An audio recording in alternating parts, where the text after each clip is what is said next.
gearing up, and Sylvia.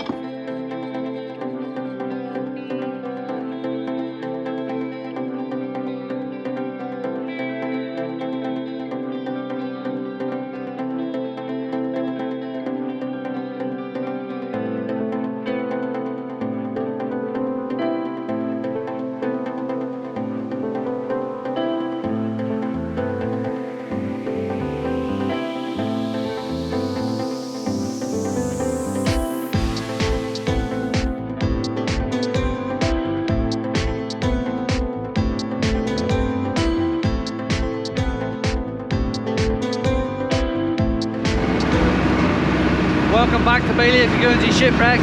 We're currently on our way to go and dive a 50-metre wreck called the Kernside.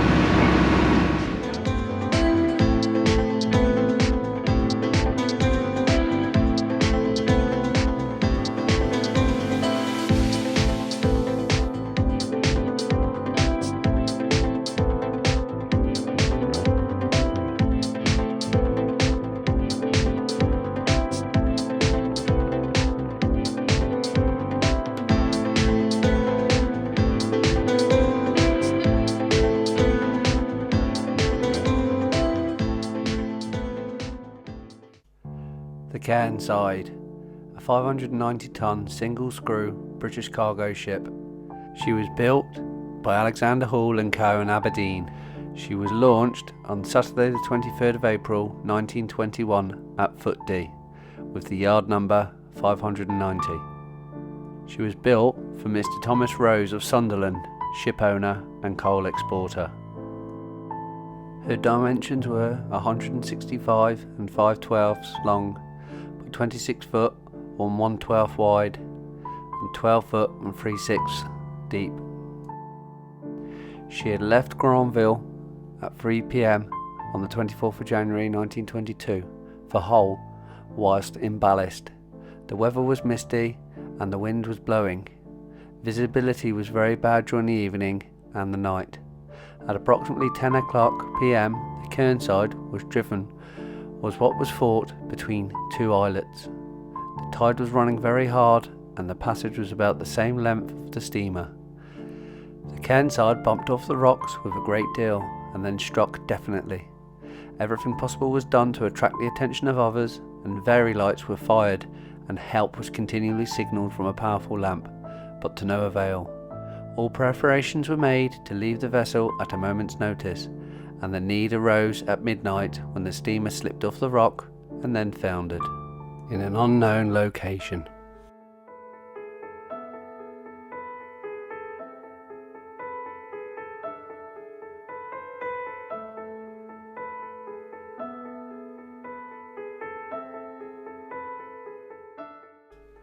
The shot has landed just to the port side of the wheelhouse, and we've tied it to something substantial, like this bollard.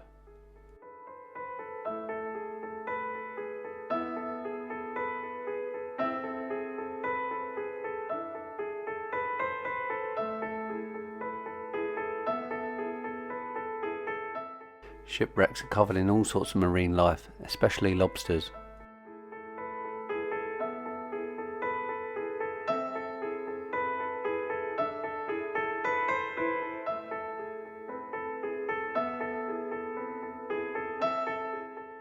This type of coral is called dead man's fingers.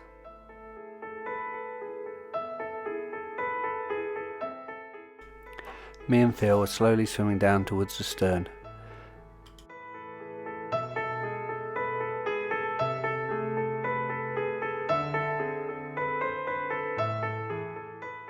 These two objects are boilers. The one standing up would have been a donkey boiler for use with the cranes.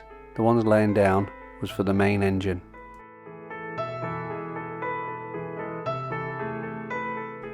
This is a coal bunker. You can still find coal in the bottom of it.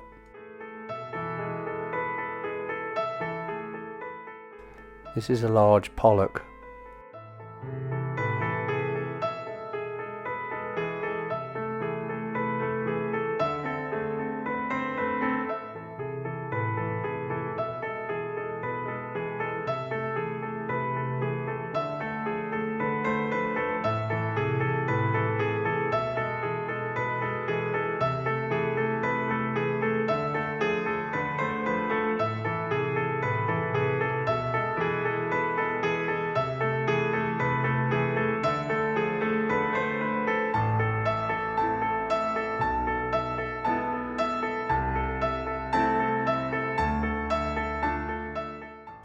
We would now be entering the engine room area.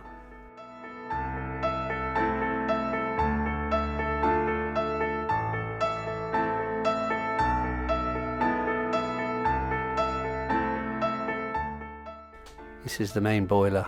It's 10 foot long with a diameter of 14 foot 6. This is an image of the yard where the engine was built. That could possibly be the actual boiler.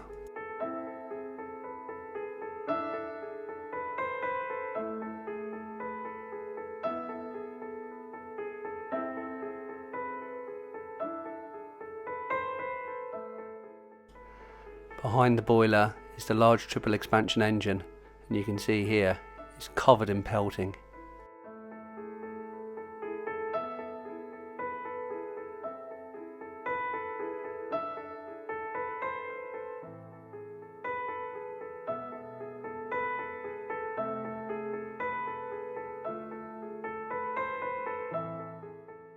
Here we have the main steam pipe which comes out the top of the boiler into the first cylinder of the engine.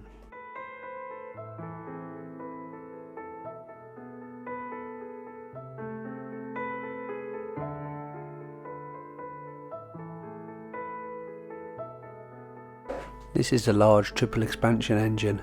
Look at the size of it compared to Phil.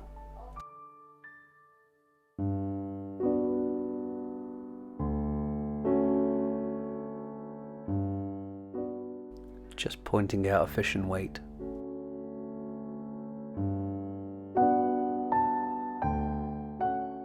This is the extreme stern of the boat.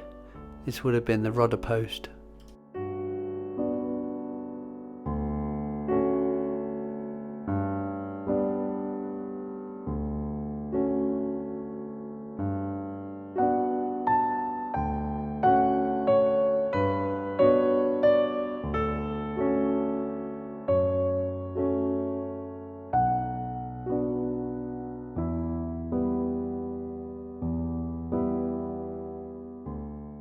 As you can see, the propeller looks like it's hit something hard and totally disintegrated.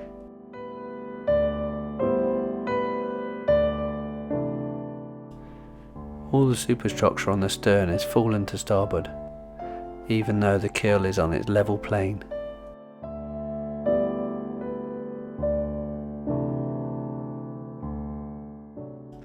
This is the propeller hub, and you can see the blades have been snapped off.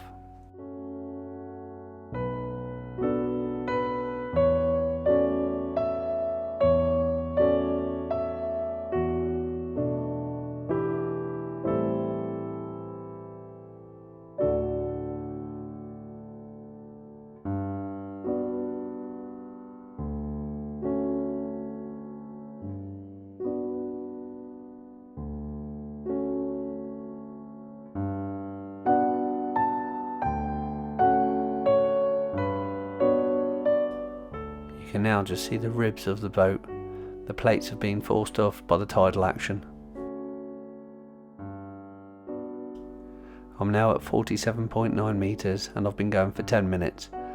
I've got a 1 minute stop at 9 metres and my maximum was 49.9 metres. It's going to take me 12 minutes to get back up to the surface. The 12 minutes to the surface would be if I left right now, but I'm going to spend a little longer, so I'll be clocking up more time. My bottom time's been planned at 20 minutes.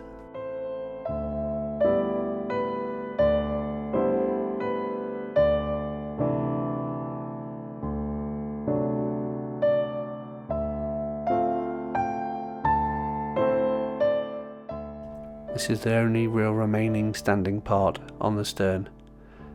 Now we're going to swim into midships and have a look at the winches that were just behind the wheelhouse.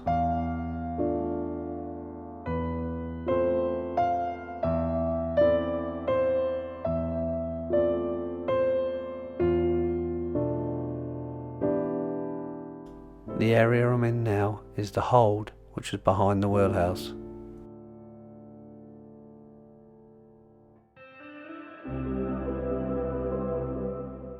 Just taking a second to check our air. I'm on twin 12 litres and Phil is on a single 15 litre. We're good.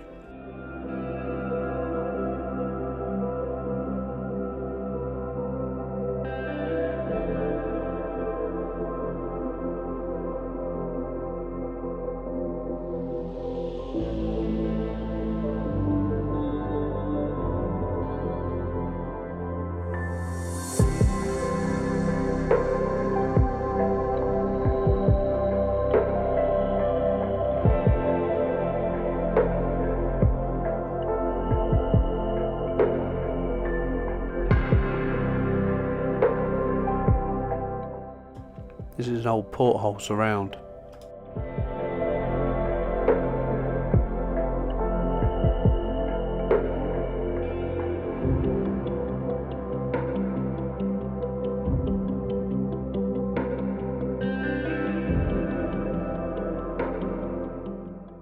The two ribs sticking out the floor are the original side of the boat, and that's the rest that's been peeled away, probably by a fishing trawler.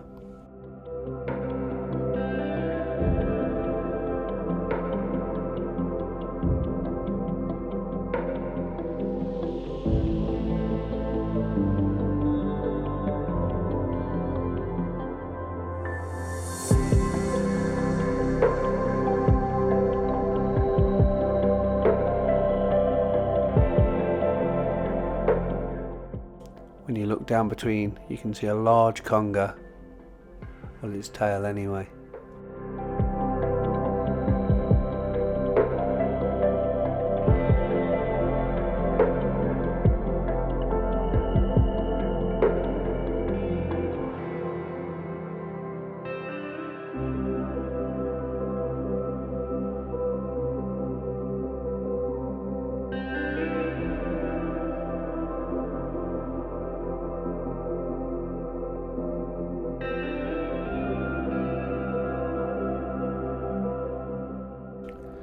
A shipwreck wouldn't be a shipwreck without its own resident shark.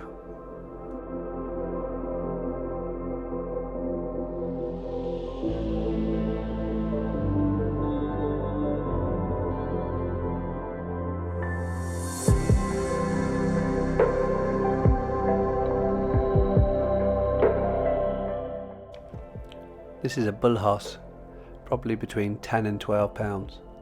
Just look at that leopard markings and that big green olive coloured eye.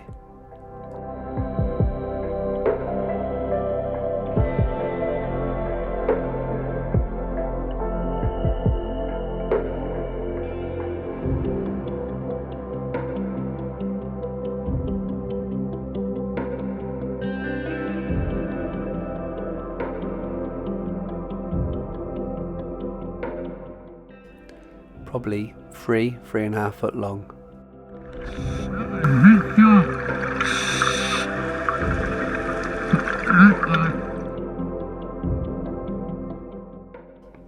It's time again, we've got to head back up as we take one last look at the forward hold.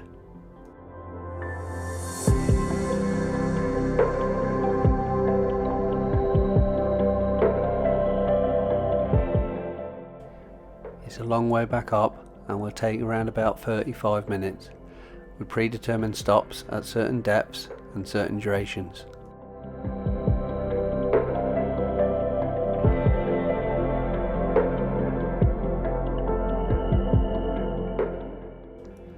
Here you can see total time to surface 29 minutes in the bottom right hand corner.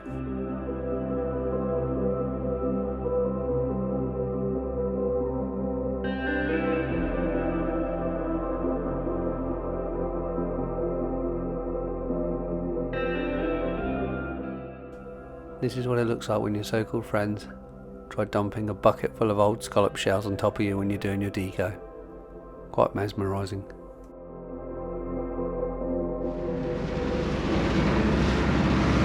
We're heading back now. That's a good diving, Phil. That was wonderful. I enjoyed that one. Very chill. Yeah, relaxing. Another bit of sea life. Yeah. See the bullhoss, the big pollock. You see the lobsters, the big shoals of pout astern. Yeah, seen that. Swam through them. Hopefully I got them on video. Yeah. All hanging off the stern. Yeah. Now it's Keeney's turn. You can't come out and not get wet.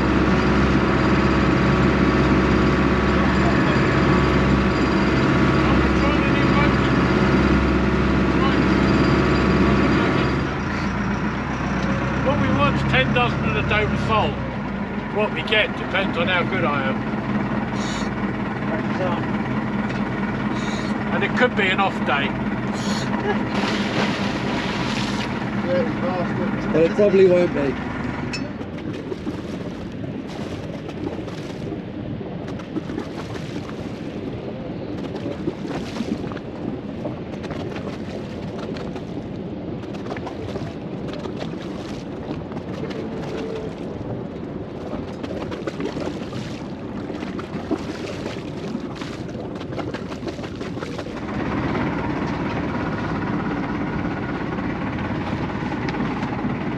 So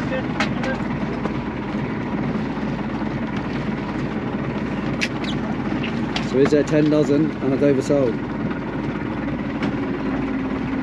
the words of the great Percy Tippett, the scallops were sparse. And no Dover soles. Sparse. It's because me and Molly come down through here on Tuesday. You know it's bad when you got the Percy excuses coming out. Here they come, coming out the deep. It's very white. It's just about.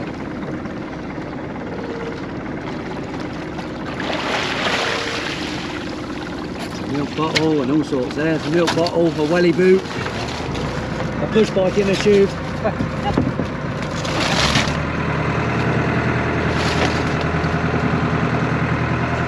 There's a clear glass bottle in there as well.